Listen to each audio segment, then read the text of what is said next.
I wanted to just briefly talk about medicine. And no, I'm not talking about anything really that you might obtain from your pharmacist for your runny nose or sore tummy or whatever it happens to be. I'm talking about medicine in a sacred context. And you've possibly heard the term medicine in a sacred context, but maybe don't fully understand what that means. So I thought we would just talk a little bit about that now, so that we can gain more benefit and practical benefit in our life by simply having a deeper understanding of the term. On the surface, of course, the term is not a complicated one. Medicine is quite simply something to make us feel better. It is something to heal an ailment or a type of healing. But again, we don't always attribute what that means in a broader lateral sense to things that we just do in our day, things that we simply take pleasure in for pleasure's sake, things that we do in a compulsive, unconscious, unknown way, but we must do them, and when we do them we feel better about them. Things that we align to, animals, people, places, things that we hold an affinity to, an archetypal representation of. They are all part of our medicine. So if we start considering traditions of shamanism, most native or indigenous traditions, there is archetype deep and broad and long within those frameworks and ways of looking at spirit. And medicine is an intrinsic part of that. And we do that too, but we've forgotten the framework of understanding the broad scope of what medicine really means and all the things that can be medicine, even just by us recognizing something as medicine. It can be a moment with an animal that you love in a special moment of bond. It can be walking out in nature, connecting with the elements, in connecting with those things within your body and your spirit, making a conscious connection purely for the sake of health and relaxation and focus and download and release and depressurizing and all of those things. Anything that we do to consciously achieve those things is effectively medicine. We are doing them to make ourselves feel better and to realign our systems back to our natural state of organic health as we understand that for ourselves. So again, medicine in any capacity may be abused in the way we go about obtaining that medicine, or of course in the way that we use medicine. Medicines can certainly be overdone, they can be underdone, they can be misused and haphazardly taken when schedules and regularity is required. Some medicines are inherently dangerous in the form that you find them in, and that the medicine is actually buried within that thing. If you just take on that thing alone, it could kill you. For an animal, for example, or a plant, or even a person, of course. But that does not mean that the gold is not buried within, and that the overall experience is not worth digging for the medicine. It doesn't just always get handed to us on a platter by life. Often we have to pay for the medicine, if you understand.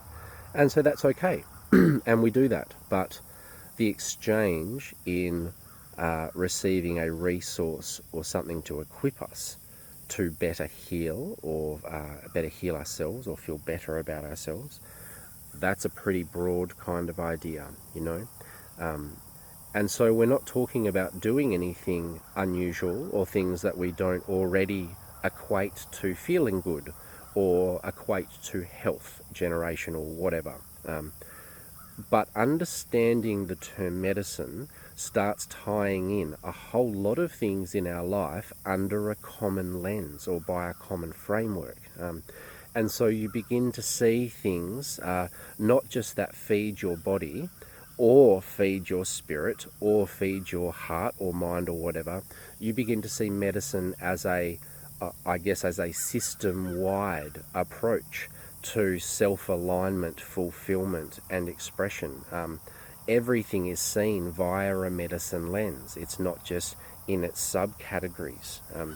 So there is value to understanding this idea of medicine. And of course, in again, indigenous traditions and in old traditions, medicine will mean things that in Western culture and in many cultures today would completely freak us out. Medicine was performed in a range of rites and ceremonies that involve death, involve sacrifice, involve things that we just often can't get our heads around today.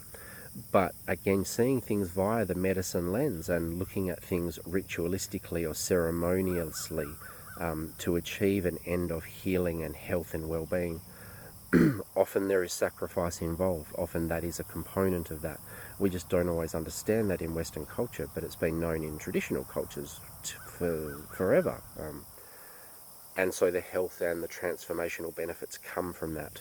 Often that practitioner of medicine, whether that be the medicine man, the shaman, the doctor, whoever that happens to be, that person walks a very fine social line in terms of approval on an hour-to-hour basis, client-to-client basis. They can be anything from blessed by the tribe to getting hung and their head cut off. It's a very tentative role when you are in the position of understanding and have the capacity to offer medicine to others or highlight how others may find medicine for themselves.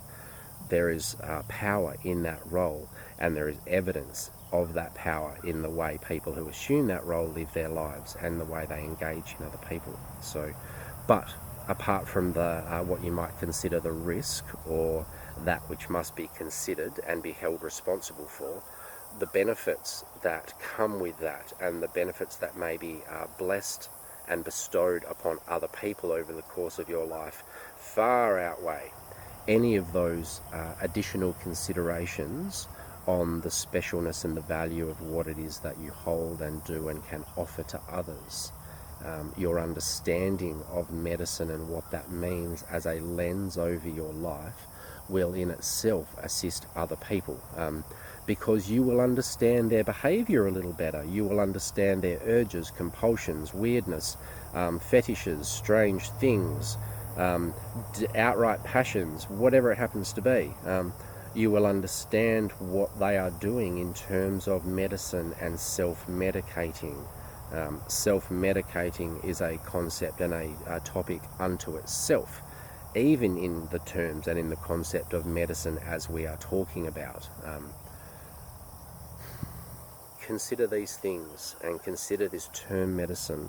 If you are the Googling kind and the research kind, explore medicine within the framework and the lens of shamanism and contemporary or traditional practices, rites and ceremonies.